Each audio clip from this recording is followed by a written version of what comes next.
not money. going to Disney World just to have a McDonald's quarter pounder when I can have the pasta from the Lady in the Tramp. It's all about Okay, adding yeah. to the essence of the holiday. You're in Disney World.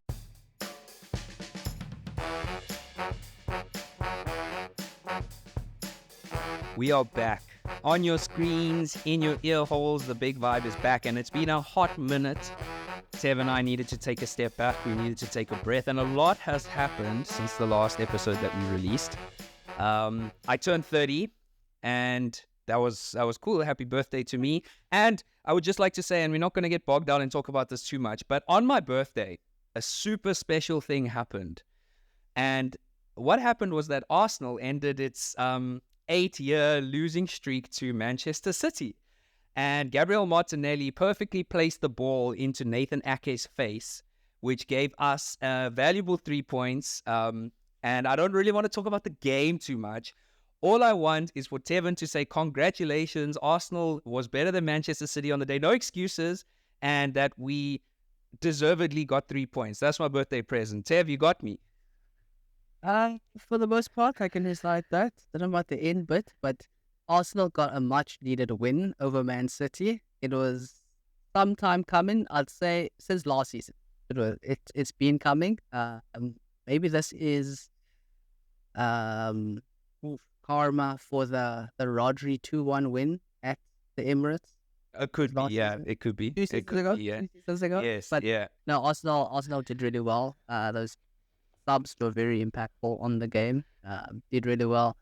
I'll even say shout out to Kai with an assist there. Hey, boy. Yeah, the bomb squad.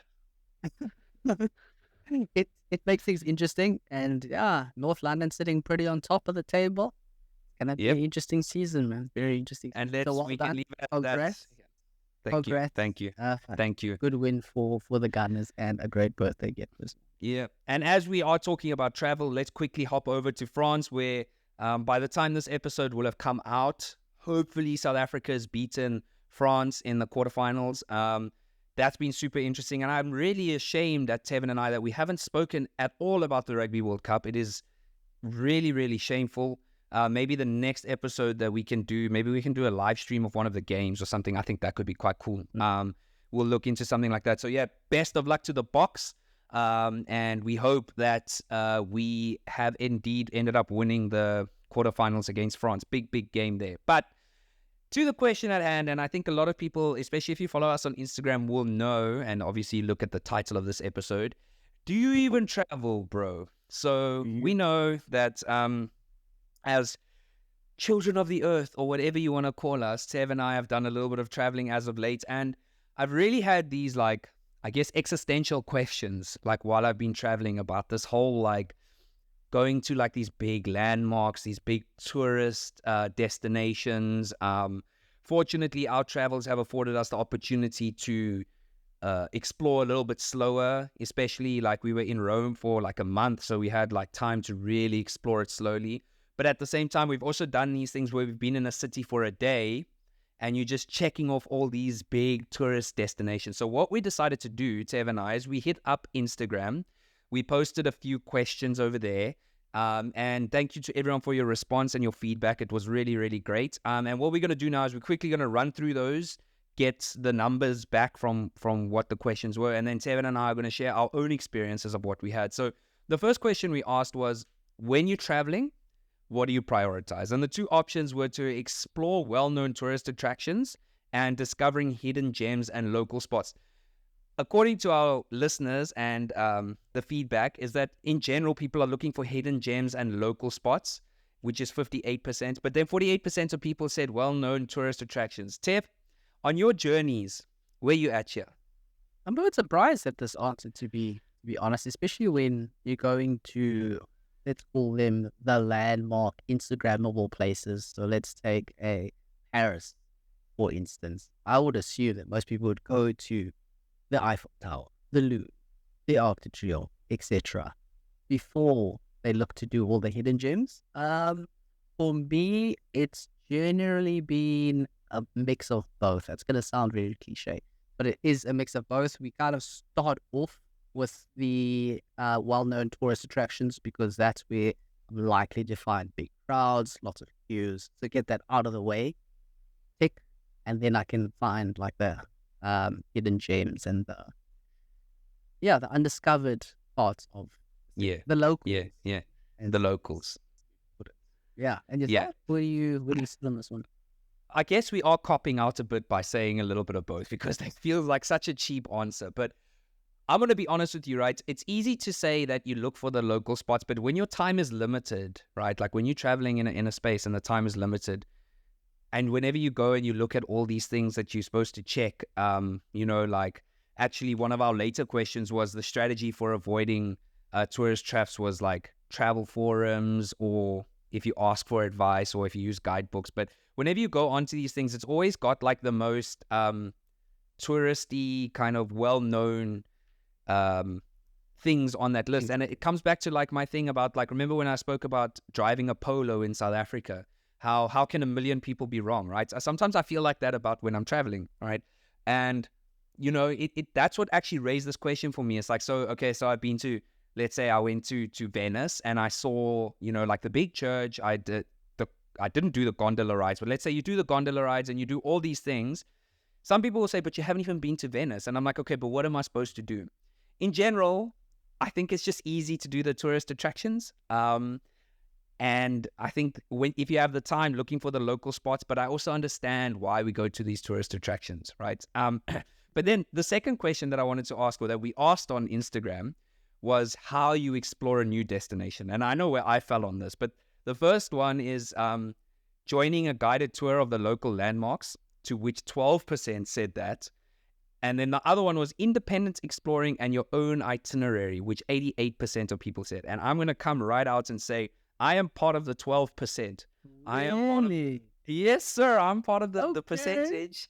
Yeah, I pay. I think getting guided tours of these major tours, for me, it's just the best. We did the Vatican and we had a guided tour, and I won't lie, they made it so efficient. They took us to exactly where we were supposed to be, helped us skip the line. Man, this own itinerary thing, I tried it and to some success, but I'm all about like, it even links into the next question. Like, I'm willing to pay to avoid planning.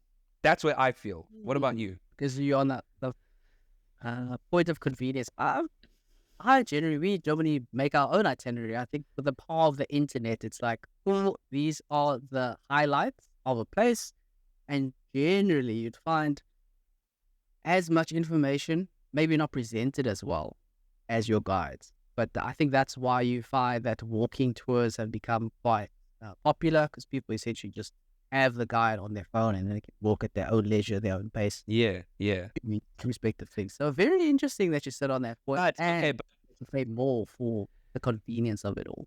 But I'll caveat it with this. So what I do, and I think a lot of people should try this, is if you have a day somewhere, just Google one day in insert city here itinerary, and you find these really cool ones. Like I built our trip around Milan, and it's quite cool because it actually, some of these forums and these blogs actually guide you. So they're like, you start here, then you go here, and it's actually very close. So they make a cool map for you. So I like to do that part, but then at the same time, I'm like, but when I get there, I'll pay someone or something to take me around there and show me, because I find if I don't and I try listen to an audio guide or something, a lot of the magic is lost on me. So like if you're with someone who knows the place and they like tell you this and they tell you that, I know all the information's on the internet, but it's not as nice for me as someone like walking with me and showing me, and there's this and like this little tidbit and these small experiences. But that's just for me. And I think, yeah. And then this just actually links onto my next thing, is where it says, how much are you willing to spend, was our next question, which was, I'll spend a lot of money for unique experiences, or I stick to a strict budget and I avoid overpriced tourist places. Where do you fall on this? Are you willing to spend big bucks? It depends where you are. Like, I'll give it an example. Disney World. Disney World is all about theater. Disney World is all about the excess. I'm not going to Disney World just to have a McDonald's quarter pounder when I can have the pasta from the Lady in the Tramp. It's all about adding to the essence of the holiday. You're in Disney World. I'm not going to go outside of Disney World and have late in the track. It's not going to be available. Exactly. Yes. Yeah.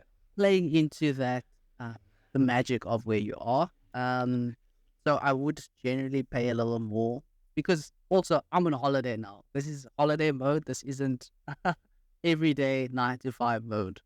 So Yeah. you've got to spurge a little because you've worked hard enough to come out to this place. So, And then for my follow-up question is, when you're planning a holiday, do you set up like let's say £100 a day? You don't have to say your exact number, but do you set up your specific for the day? This is how much we spend, and like let's say you go there and the Mickey Mouse ears are more expensive. Like you like, nah, we got our budget set, or how do you deal with that kind of thing? we'll have a miscellaneous package to our Okay. budget. So we'll have full airfare, transport, food, and then we'll have miscellaneous. Okay. I could technically put an extra £10 towards this and that for, I guess it's about swings and roundabouts. So I've put Okay. $20 to buying the Mickey Mouse ears and gloves that I'd generally have put towards a magnet, for instance. Yes. There's the trade-off. Okay. But I'll Okay. have a miscellaneous budget. Yourself, you gonna pay the cash depending on these? Yeah, I think, it's funny because eventually you start to feel like it is just starting to become like a bit of a ripoff. Like it just starts getting, as soon as you start seeing the bank statement rolling in. But I do feel like paying for certain things makes sense. Like, like I really wanted to try and maybe this is something I must round back to when we talk about scams, but like I wanted to try a steak in Florence.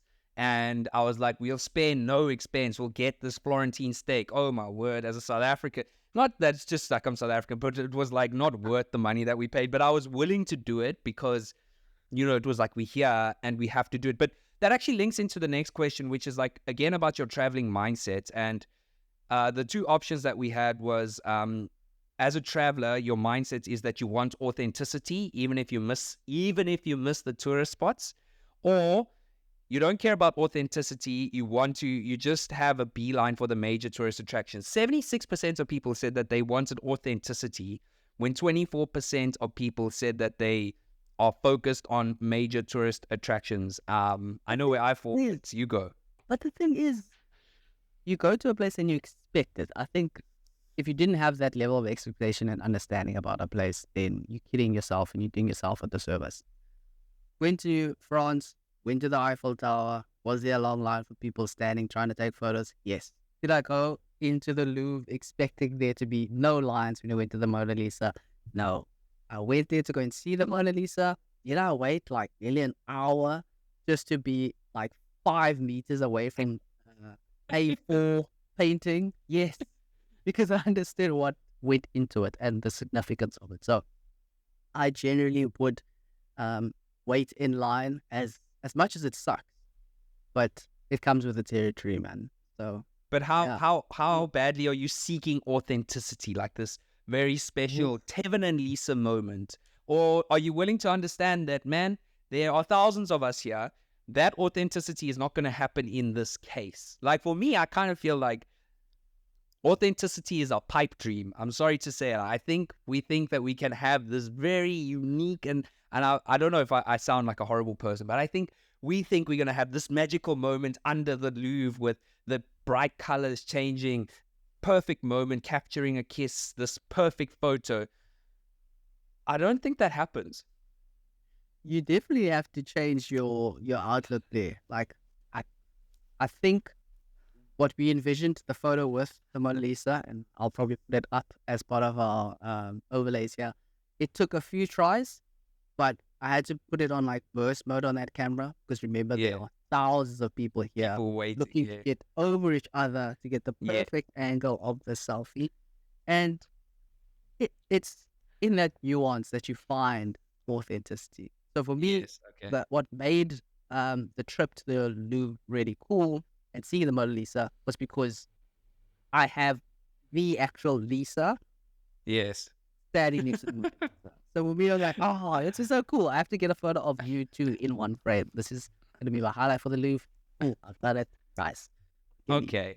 So you're talking about creating, you create your authentic. I like that one. That's quite cool. And in terms of research, how much, because again, now this is again that authenticity, spontaneity thing. Are you like an extensive, before I go, I'm going to do a lot of research to avoid tourist traps? Or you're like, oh, you know what? Like, we'll go as we go. We'll eat where we eat. We'll sleep where we sleep. What's your... Again, it's going to be like a cop out, but you can't go too extreme. I can't go, well, let's make our decision up on a whim, because we've seen, oh, bro, don't trust what Instagram tells you and like reality shows. Don't trust The Amazing Race. Let's put that as a marker. Okay. Don't just show up in a country and be like, hey, Rapido, take me here to hotel, the nearest hotel. Yes, yeah. Dash, same day, no waits. You'll absolutely get shafted by the pricing. So you need to prep for the major things. Prep for accommodation, prep for transport.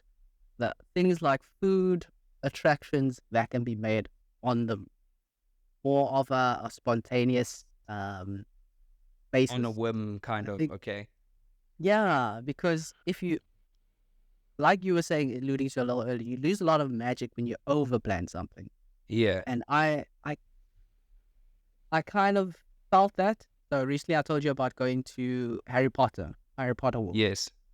I'd heard all about this, like, oh, it's going to be such a magical thing. And it was still a really cool experience, but some of that magic had been taken away because I went on YouTube and I watched what can I expect from the tour. Okay. Yes. To find A, B, and C. So some of that magic is lost, but I think it's just in our nature to be curious about what we're bound to find when we get to it. Yeah. No, I think that sounds about right. I know 62% of people said that they'll do extensive research in order to avoid the tourist traps, which I agree with. But sometimes I wonder, like, if in your search for research, do you not end up falling into tourist traps to an extent? Because you're like, okay, so we're going to Harry Potter World, for example, and afterwards I want to go eat whatever. Like, I'm in Watford. They are famous for, let's say, beans on toast, hypothetically. So you're like, okay, I'm in Watford. I want the best beans on toast. I need to make sure I do my research. You do your research, and do you not inadvertently fall into a tourist trap because you end up going to like this like restaurant that probably paid an ad sponsor or something, but you end up going to the place that everyone goes. So how much spontaneity do you lose by doing a lot of like, do you know what I mean? Like, you're trying to avoid the tourist traps, and maybe over researching it is what actually makes you fall into those traps. That's true. Do you know what I'm saying? The best SEOs out there, man. When you hear word of mouth on Instagram, you're like, yo, the beans on toast job is fire, boy. You have to come here. You go and try it. And it's like, I will say though, there was a place in Florence where we ate a sandwich that is Instagram famous, and there were queues and there were lines, and it was well worth. If Instagram didn't let us down that time, that Instagram didn't let us down. I will say that. But the next one, I know you spoke about this, and this is also a bit of a tricky one. You already said you don't mind the crowds, which 53% of people said they don't mind the crowd and they understand that it's part of the experience. And 47% of people said that they prefer less crowds, even if it means that they miss big destinations. So what will make you, is there any size of crowd that will make you miss a destination? If I'm pressed, so again, it comes to how long my holiday is. So for instance, when we went to France, we saw the Eiffel Tower. Did I go up it? No, because I just didn't have the time to wait in a really long line, go up the elevator to, I think it's like the landing area. Yeah. And instead, we chose to try and fit in a bit more. So instead of going to that, we went to the game to watch the final of the FIFA World Cup in an authentic French cafe, eating French food. So we had, what do you call snails? Escargot. Escargot, yeah. Escargot, and we had something else that was famously French. And that, I think, in terms of what it meant for us, served a much greater service than being on the first floor, ground level, whatever you call it, of the Eiffel Tower. So you accept crowds. It's based crowds on are part of it. Yes. Okay. Yeah. Okay. You're generally going to go. I don't know if you feel the same way.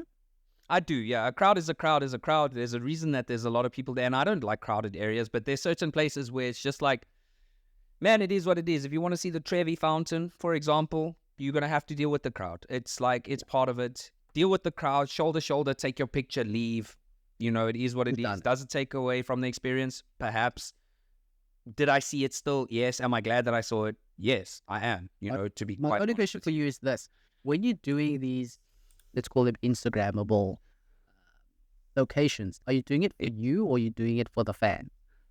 I think that's the fans. a hard one to For answer. the fans. For the fans. For the fans. I don't. I think it's it's. I don't know. Am I doing it for the gram? I don't know. So, I think to an extent, the taking the picture might be for like the memory or to post it or for like clout or whatever you want to call it. But going there's often things that I want to do that it's like I have to go. Like yesterday we went to the Diego Maradona mural in here in Naples, and that's something that I really, really wanted to do. And I took a picture. I did post it on, I think Katya posted it on her story, and I shared it, and I was like, there was no intention of anything else, other than that. But I didn't go do the Leaning Tower of Pisa picture for I don't know. I think it's a little bit of both. I think I do it for like I mean, people might lie, and maybe they're not lying when they say, oh no, I didn't do it for anyone but myself. I think in the age that we live in with social media, there's a little bit of like, I'm doing this because it's a sick picture to put on Instagram. Like, It is Naples, bro. Like, You're Naples. It is. Am I a bit chilly? Yeah, I'm a bit chilly. But it also gives me some insight as to reaction. It kind of, it's push and pull.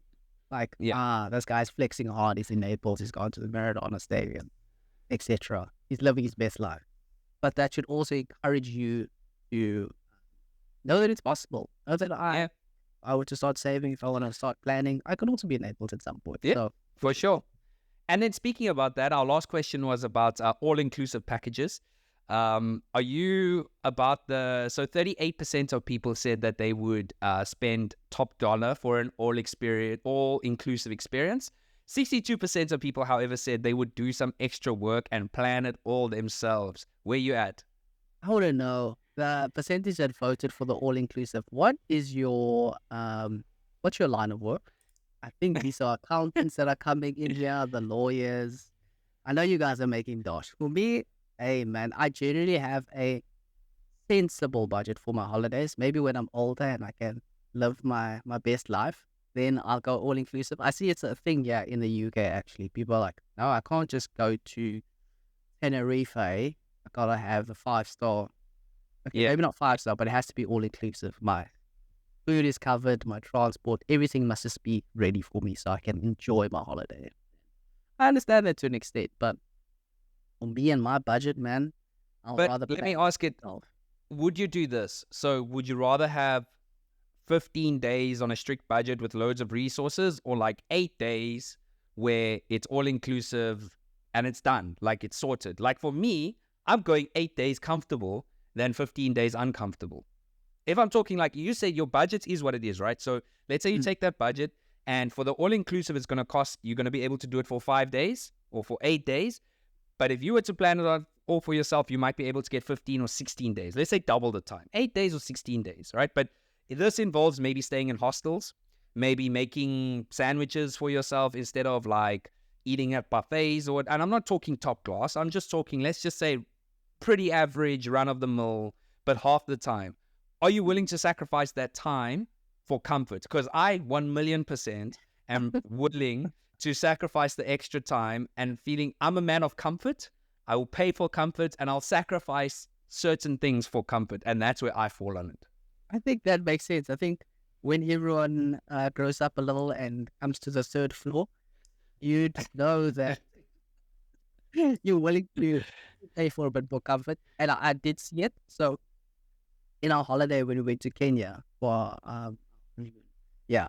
we did best of both worlds. So we did a lot of exploration that was done like on our own accord. We found reasonably priced, and then we rounded it off at an all-inclusive. So we had breakfast that was sorted, we had lunch that was sorted, and tea, and then supper.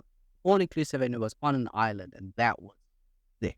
That was a great way you do the holiday. So let me maybe you can answer the question that you asked. But actually, Salman, shout out, asked us a really cool question, and I'm just going to clean up his language a bit here for his question. But essentially, what he asked us is it messed up or is it incorrect that when you go traveling or going on holiday, should you feel the need to constantly do anything, or should you also plan a day or two of doing absolutely nothing, whether that's at the beginning or at the end? Where do you land on that kind of thing? Like when you went to France, for example, you have to cater for a day of relaxation, because as you mentioned off air, that you're likely going to go into a very jam-packed holiday, stacked itinerary to ensure that you've done everything on the list.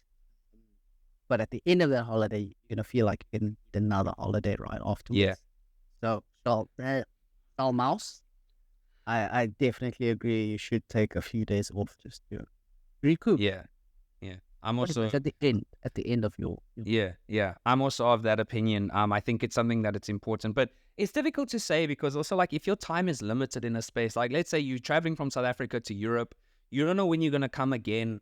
I can't also fault someone for being like, I need to make sure that I maximize every minute that I have in this place because I don't know when I'll return. Like it's a little bit different. Like if you're on a trip from Joburg to Durban, that's a little bit different, right? Because that's a fairly regular holiday.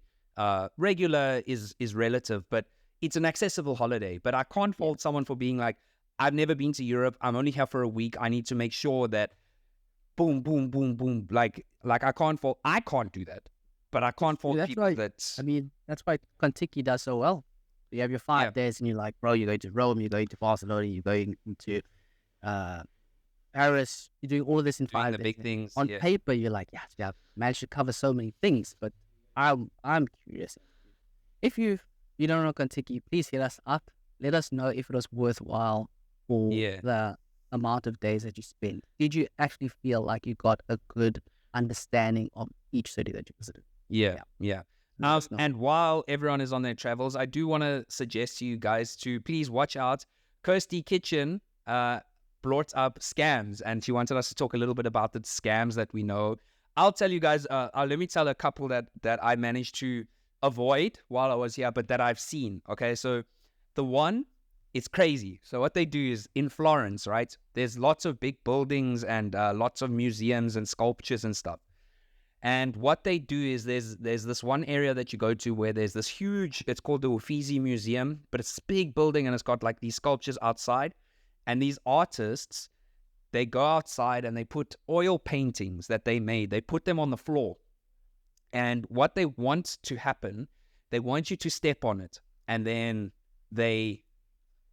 you've ruined my painting. And then they scam you out of, I've heard of numbers between 25 euros to like 300 euros. And personally, I didn't actually see this, but Katya was like, did you see all the paintings that the people were leaving on the floor? I was like, no, why would they do that? And she actually said, she's like, so that you stand on it and that you know that. So that's one of the scams that luckily we managed to kind of avoid. And the other one that I experienced kind of while I was here, directly, indirectly, I don't know, like how you want to, like, it didn't really happen to me specifically, but it could have, is obviously just general these tourist trap kind of restaurant scams that you go to. So what had happened, and I heard someone was speaking about it, how they had spent so much money on a coffee. So in general, you can get a coffee here for like anywhere between €1 and €2, right? And that's kind of what it is.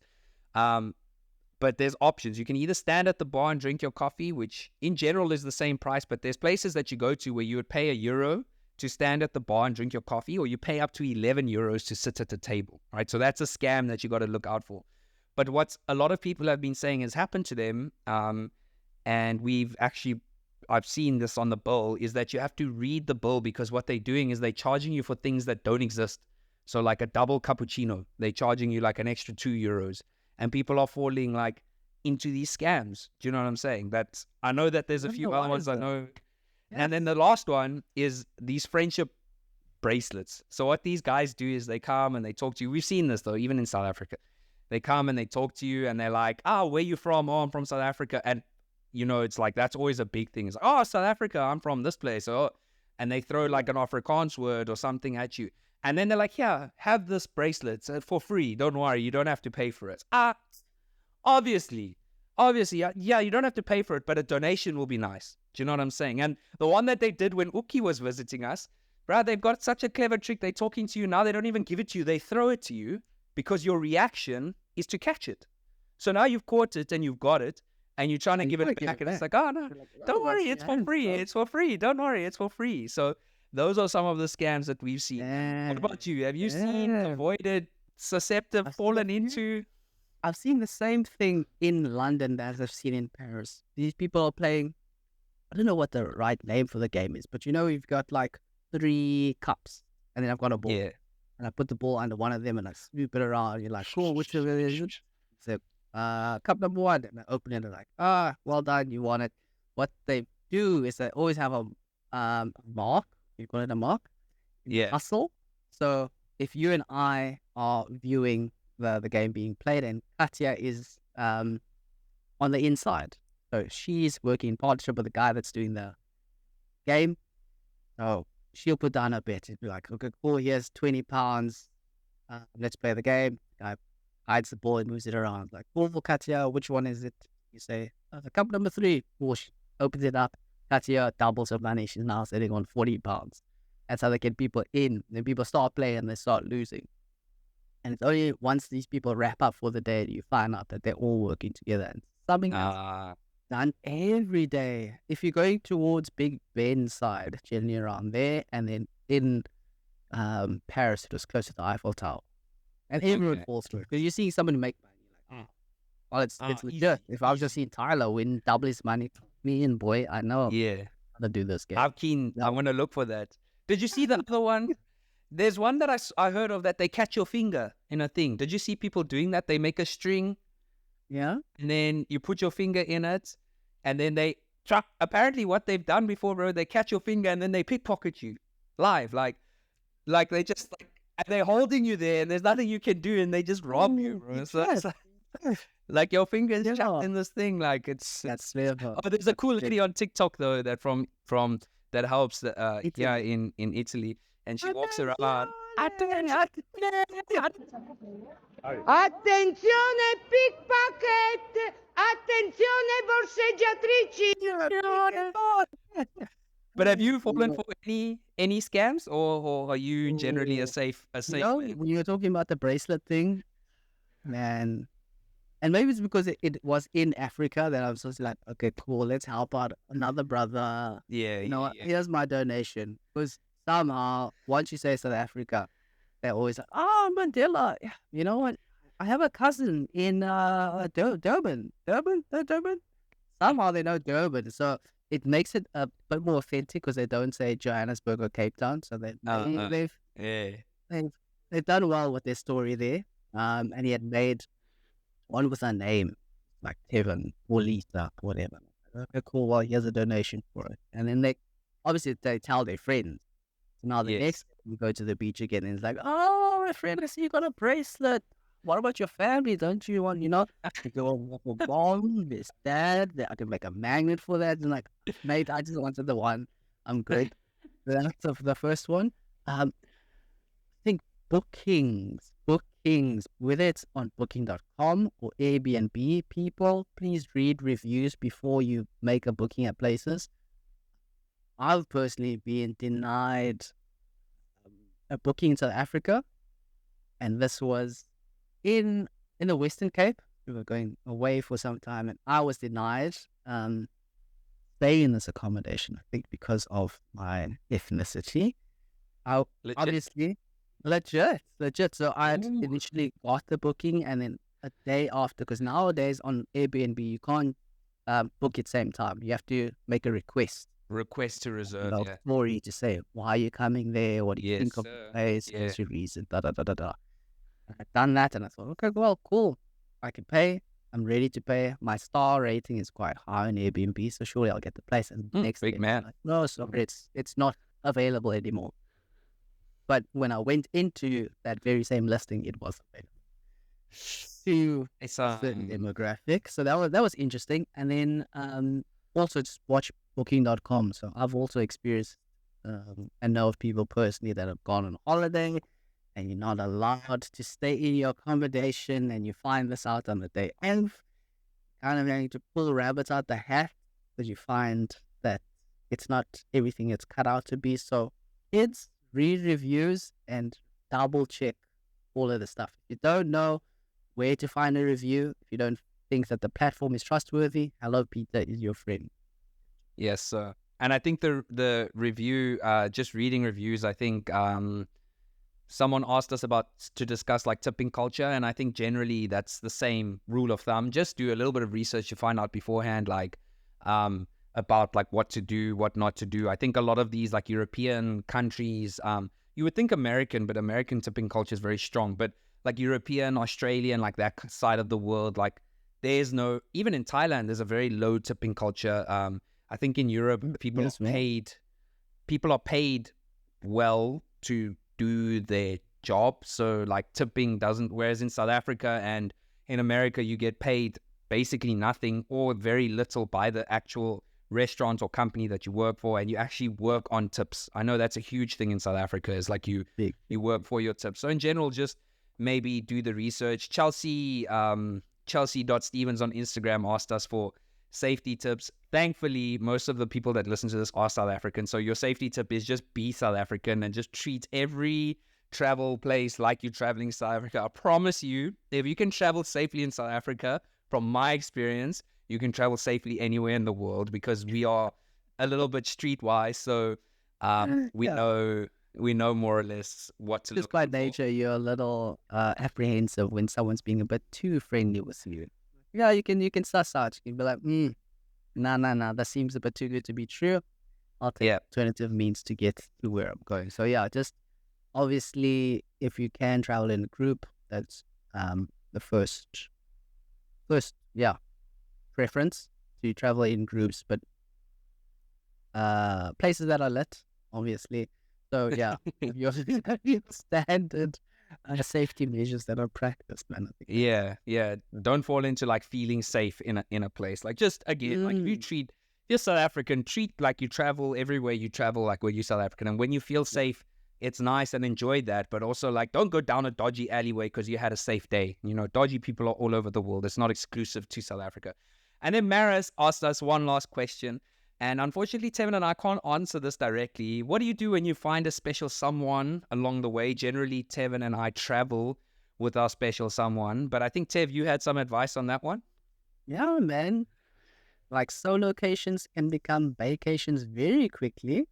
This is the Julia Roberts standard of they love. You must go out there, flourish, kids, and you never know what you can find out there. Yep, 100%. And I think that's a lovely place for us to leave it. Thank you, everyone, so much for all your feedback. We really enjoyed it. This was a super fun episode to record. We're back at it. We're going to try keep it regular. Both of us have some things coming up for us. Look out, we're going to try do a live stream of a match. I will be going to the UK where Tevin and I will be recording some live stuff together. So that should be really, really cool. The vibes will be live, and then we will take it from there. Hopefully we see everybody next week. Thank you once again always for listening. Tev, anything else on your side? Wrapped it up well, man. Just thank you for answering our questions, our polls, but more importantly, putting your written questions in. It's really cool to get your insight. And essentially, this is, as much as it is our show, this is also your show. So all your input really drives what we chat about. Thanks, everyone. We love you guys, and we'll see you soon.